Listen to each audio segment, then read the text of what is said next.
Eu queria, então, pedir aos irmãos que abrissem as suas Bíblias na segunda epístola do apóstolo Paulo a Timóteo, no capítulo 4.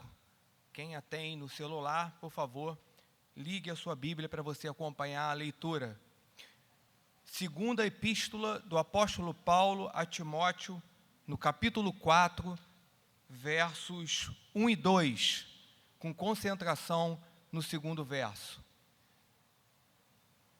2 Timóteo, capítulo 4, versos 1 e 2, diz assim: Conjuro-te perante Deus e Cristo Jesus, que há de julgar vivos e mortos, pela sua manifestação e pelo seu reino. Prega a palavra, insta, quer seja oportuno, quer não, corrige, repreende, exorta com toda longanimidade e doutrina. Insistia Paulo ao seu jovem filho na fé, chamado Timóteo, dizendo: prega a palavra, prega a palavra, prega a palavra, em tempo e fora de tempo, prega a palavra, dando suma importância às Escrituras Sagradas. Vamos orar? Pai, obrigado por estarmos aqui nessa manhã. E obrigado por abrirmos a Tua palavra, mais uma vez, para o nosso coração. Pedimos que o Senhor a ilumine e o Senhor a abençoe pela atuação do Teu Espírito na nossa mente e no nosso coração, fazendo com que nós saiamos daqui mais ávidos por ela e mais estimulados por ela a pregar a Tua palavra, no nome de Jesus e com perdão dos nossos pecados. Amém. Irmãos queridos, nós celebramos agora, no último dia 31 de outubro, os 502 anos da Reforma Protestante, movimento que mudou a história do Ocidente e, entre outras coisas, tinha por objetivo central trazer novamente a igreja para a palavra. Por isso, um dos pilares da reforma é a suficiência das Escrituras. É exatamente sobre essa palavra que Paulo está insistindo veementemente com seu filho na fé, dizendo: prega a palavra, em tempo e fora de tempo, prega a palavra. A essa altura, o apóstolo Paulo já estava idoso e se encontrava preso em Roma, numa masmorra fria e escura, de onde ele não sairia mais, a não ser para o seu martírio. Por mais de 30 anos, Paulo havia pregado essa palavra com fidelidade às Escrituras. Paulo havia plantado igrejas, defendido a fé e consolidado os irmãos através das suas viagens missionárias. Há pouco tempo, havia tido um grande abandono dos ensinos de Paulo na província da Ásia Menor, atual Turquia. E ele chega a dizer ao seu filho na fé, Timóteo, no capítulo 1, verso 15, o seguinte: estás ciente de que todos os da Ásia me abandonaram, e com ele o seu ensino. O reverendo Mulo chega a dizer que o cristianismo naquela época, humanamente falando, estremecia.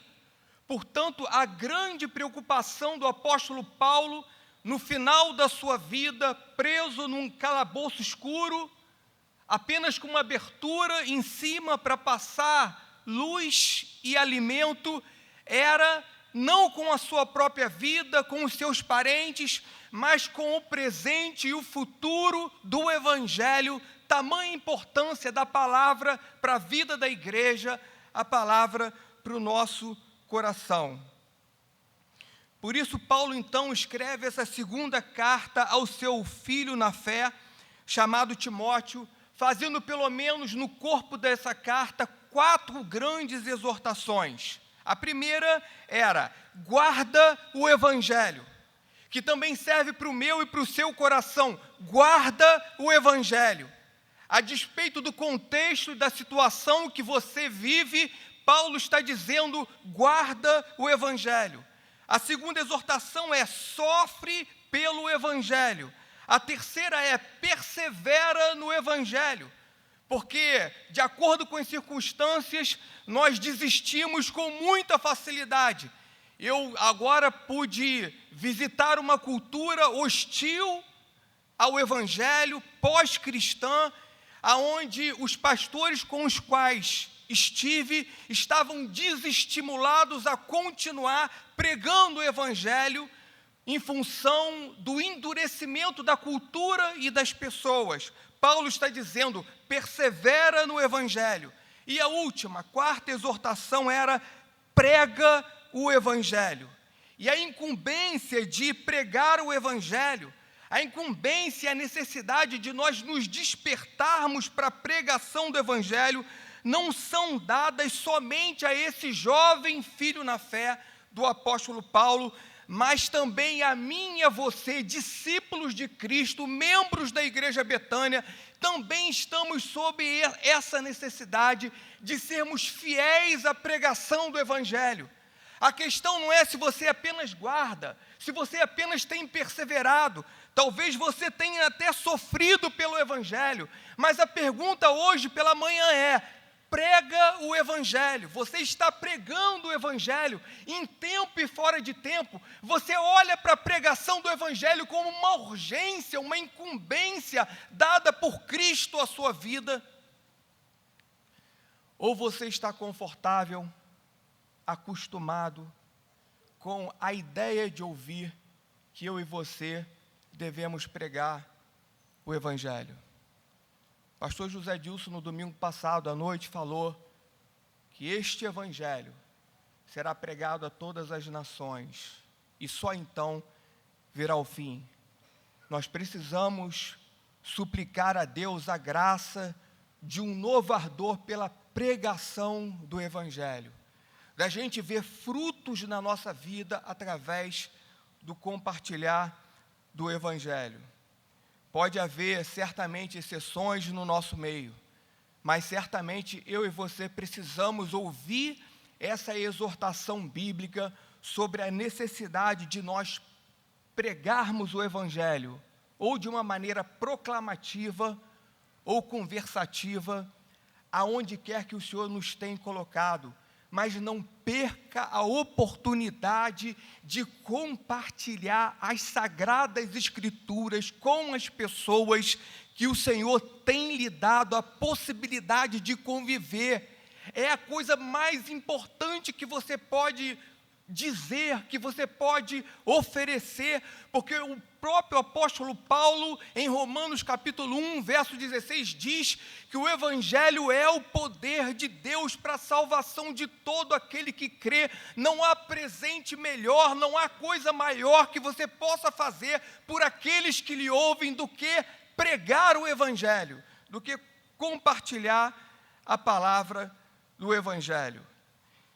Em seu livro, O Silêncio Culpado, Stott traz 4 razões, talvez, pelas quais nós não pregamos o Evangelho. Eu quero citá-las aqui. Ou não temos nenhum incentivo relevante para pregar o Evangelho, é a primeira. Segunda, ou não sabemos o que dizer quando vamos pregar o Evangelho. Terceiro, ou não estamos convencidos de que é nossa tarefa a pregação do Evangelho. E a quarta razão pelo nosso silêncio culpado é não acreditarmos que fazemos qualquer diferença porque temos esquecido a fonte do nosso poder para pregar o Evangelho. Talvez você até saiba que é sua tarefa, talvez você até saiba da relevância da pregação do Evangelho, mas a mim e a você nos tem faltado essa realidade de buscarmos poder na fonte para pregarmos o Evangelho. Razão pela qual hoje pela manhã eu quero responder uma única pergunta, que é a seguinte: por que devemos pregar o Evangelho? E quero responder através de uma única sentença, que é a seguinte: porque é urgente e o momento requer. Eu e você, devemos pregar o Evangelho no nosso condomínio, no nosso prédio, na faculdade, no seu trabalho, na sua repartição, aonde quer que Deus tenha lhe colocado, porque é urgente pregarmos a palavra e o momento requer. O momento é propício, razão pela qual Paulo está insistindo com o seu jovem filho na fé, dizendo: insta, quer seja oportuno, quer não, prega a palavra. E qual era a realidade, o contexto no qual Paulo se inseria? Não muito diferente do nosso. Um contexto de fluidez, de grande fluidez. As pessoas passavam facilmente do evangelho às fábulas, às filosofias vãs, ao modismo da época, às novidades, com muita facilidade. Por isso Paulo, preso, sabendo que dali ia para o seu martírio, insiste com a sua igreja, representada pelo seu filho na fé, chamado Timóteo: prega o evangelho, porque é urgente, porque é necessário, porque é relevante. Prega o evangelho. Insta, prega o evangelho, porque o evangelho, a palavra de Deus, corrige, a palavra de Deus traz lucidez, repreende, trazendo conserto, ela exorta, trazendo consolo ao coração dos feridos, e ela é um instrumento de salvação relevante, mediante a ação do Espírito Santo. Alguém pode nascer e passar das trevas para a maravilhosa luz do Senhor, mediante a pregação do Evangelho por mim e por você.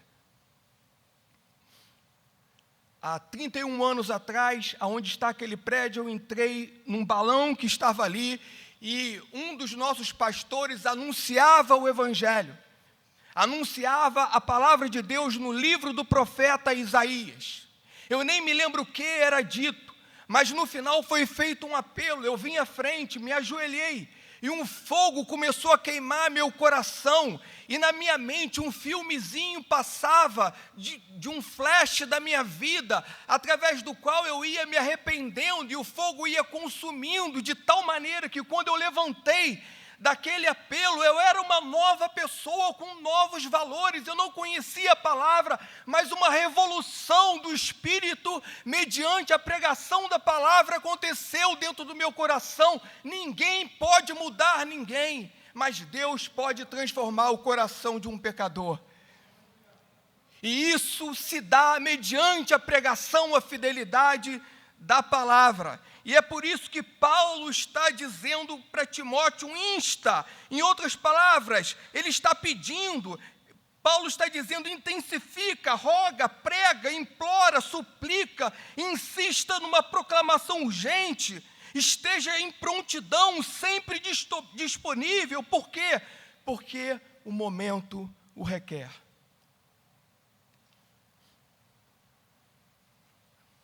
Uma das maiores dores ministeriais é você procrastinar uma visita no hospital, e no dia que você se apronta para ir, você toma conhecimento que o doente faleceu.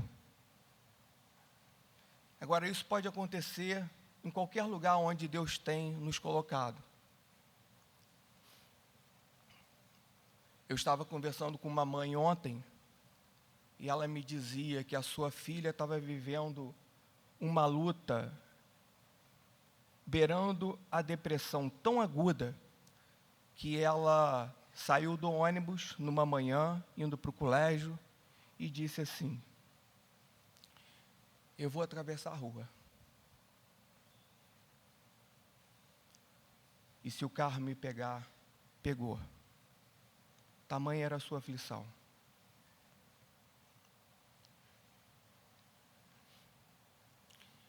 E a mãe disse que, momentos depois, ela, em conversa com a filha abriu o coração para ela e disse assim: mãe, e o carro passou tão perto de mim.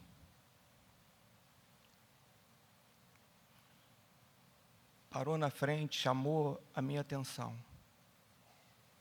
mas Deus lhe poupou a vida. Há 2 semanas atrás, eu estava num país, gozando 2 semanas de férias, e fui chamado pelo casal que me hospedava para escalar uma montanha de 1.000 metros. E subimos conversando, compartilhando, rindo, nos alegrando, uma caminhada agradável, feliz. Quando chegamos no topo da montanha, tinha um despenhadeiro muito grande, e eu me aproximei um pouco para poder tirar uma foto, fazer uma filmagem ali. Tinha uma cruz num topo mais alto, mas tinha uma menor, enfincada no solo. E eu ouvi da pessoa que comigo estava dizendo assim: não vá mais para frente, porque a cruz que está fincada perto de você significa que alguém subiu aqui não para contemplar a beleza da criação como nós estamos fazendo agora, mas para dar fim à sua vida. O suicídio não é uma opção pela morte em si. O suicídio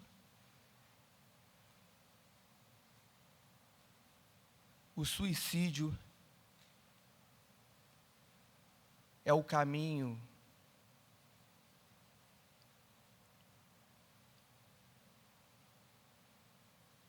final